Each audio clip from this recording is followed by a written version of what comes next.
A patient crashes. Alarms blare. A doctor screams for a defibrillator while sprinting down a fluorescent hallway. We instantly recognize this high-stakes, adrenaline-fueled formula because it has been hardwired into our viewing habits for decades. We expect to see the brilliant but deeply cynical diagnostician, the medical genius who solves the impossible puzzle but possesses a God complex and alienates everyone in the room. We also expect the hospital itself to operate like a toxic shark tank. Doctors scheme in the boardroom, orchestrate romantic betrayals in the on-call rooms, and actively sabotage rival surgeons in the hallways to secure their own promotions. This sensationalized formula dominates television for a very specific reason. It works. Writers manufacture these artificial, external stakes and layer them over the medical procedures to ensure the audience is constantly anxious and completely hooked. So a structural question emerges. What happens to the story if you completely remove the villains, delete the hospital politics, and erase the backstabbing? You get Hospital Playlist, a narrative entirely focused on 5 doctors who have been best friends since meeting in medical school 20 years ago. In this ward, the absolute highest level of interpersonal conflict usually involves 4 highly respected specialists throwing a literal temper tantrum because someone ate the last piece of sausage at the cafeteria table. Stripping away every expected television trope left a quiet focus on ordinary kindness and everyday routine. This grounded approach earned a global audience by proving that a medical story doesn't need a villain to be compelling. Establishing a 2-decade history between the main characters functions as a foundational advantage for the narrative.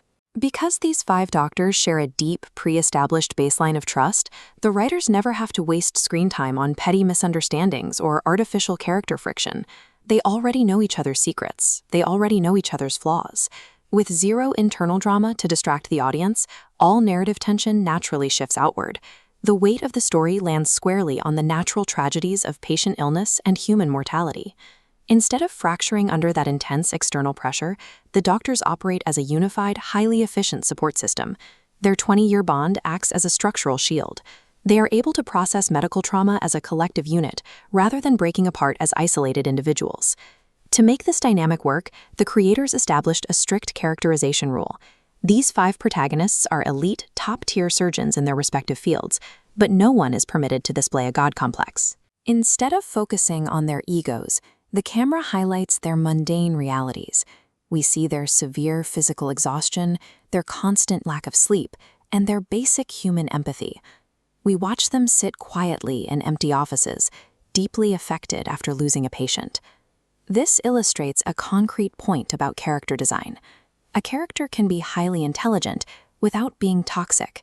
They do not need a cynical edge or a cruel personality to justify their medical brilliance. Framing these doctors as tired, ordinary workers doing an extraordinary job gives the medical procedures an authentic weight. The surgeries feel like actual human interventions with real consequences, rather than exaggerated spectacles designed for ratings. To maintain this grounded feeling, the show relies heavily on slice-of-life pacing.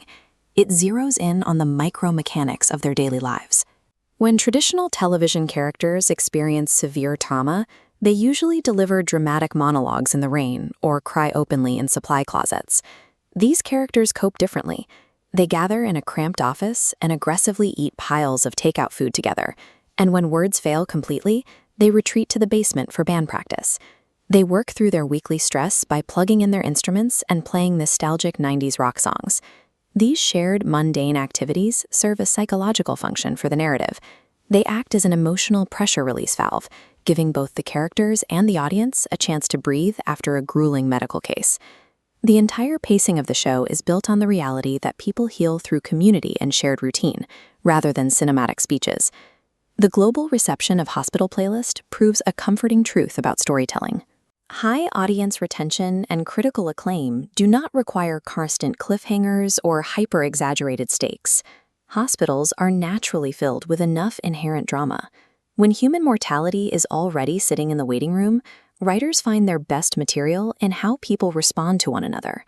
The narrative finds its weight in the people who stand beside us during inevitable tragedies. We see community as the primary defense against the pressures of the ward. Take a moment to think about your own band of longtime friends who help you process the heavy days. If you found this breakdown interesting, drop a like on the video, subscribe to the channel, and explore our other storytelling deep dives. Thanks for watching.